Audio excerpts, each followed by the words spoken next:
খুব টায়ার্ড অবস্থায় এসেও স্বস্তি পাচ্ছি যে আমি কয়েকটা দিন একটু আলাদা আলাদা ছিলাম, আবার পুরাতন জায়গায় ফিরে এসেছি।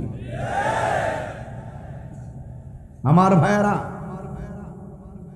অনুরোধ করে বলবো, আমরা কখনো খানকায় থাকি বলে দুর্বল মনে করবেন না। পীর মাশায়েখরা খানকায় তাসবিহ জপবে, এটাও ইসলাম। পীর মাশায়েখরা খানকায় মুরাকাবা করবে, এটা ইসলাম। পীর মাশায়েখরা খানকায় ধ্যান করবে, এটা ইসলাম। পীর মাশায়েখরা খানকায় বসে বসে শান্তির বাণী পৌঁছাবে, এটা ইসলাম। সেটা মনে রাখো। পীর মাশায়েখরা খানকায় বসে মুরাকাবা করে বলে দুর্বলতা মনে করবে না। আধ্যাত্মিকতা এটা দুর্বলতার বাণী নয়, আধ্যাত্মিকতা একটি শক্তিশালী বাণী। পীর মাশায়েখরা কখনো কখনো দেশের এই ক্রাইসিস মুভমেন্টে দিন রক্ষায় কখনো কখনো ময়দানে নেমে পড়বে, এটাও ইসলাম। কথা বলেন, ঠিক কিনা বলেন?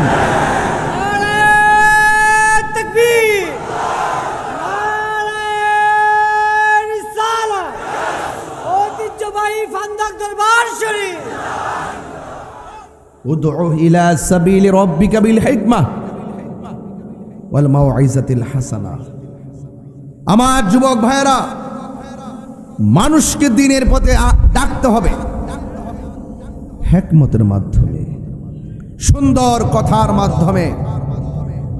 এই জন্য সুন্দর কথা বলা মুমিনদের ভূষণ, ধৈর্যের সাথে কথা বলা মুমিনদের ভূষণ, হিকমতে কথা বলা মুমিনদের ভূষণ।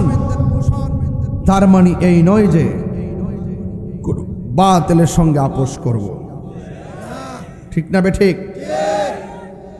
অনেক ধরনের অপবাদ দেওয়া হয় আমাদেরকে, দেওয়া হয় কি হয় না?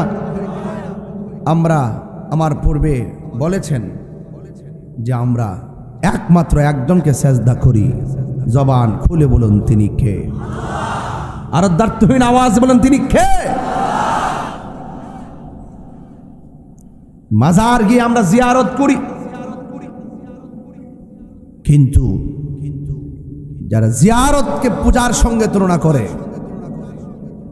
রাসূল পাকের যে জিয়ারত করে যে সুন্নাত, এই সুন্নাতকে তারা বৃদ্ধাঙ্গুল প্রদর্শন করে। যারা রাসূল পাকের সুন্নাহকে অস্বীকার করে, সুন্নাহ প্রক্রিয়াকে পূজার সঙ্গে তুলনা করতে চায়, এরা কখনো নবীর খাঁটি উম্মত হতে পারে না।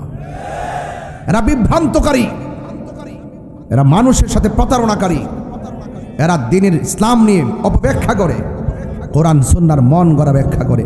এমন লোক আছে না নাই?